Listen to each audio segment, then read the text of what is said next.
السلام علیکم ورحمۃ اللہ وبرکاتہ۔ معزز ناظرین، وضو کے بعد کلمہ شہادت پڑھنے کا ثواب۔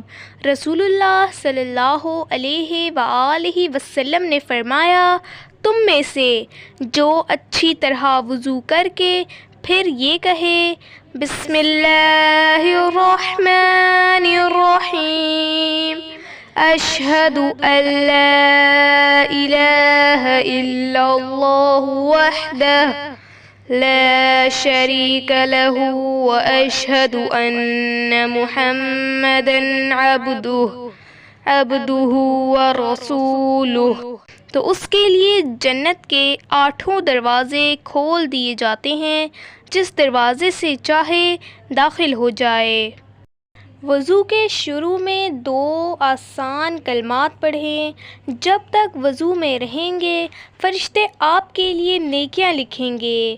حضرت ابو ہریرہ رضی اللہ تعالیٰ عنہ سے روایت ہے، اے ابو ہریرہ، جب تم وضو کرو بسم اللہ الرحمن الرحیم، بسم اللہ والحمد للہ کہہ لیا کرو۔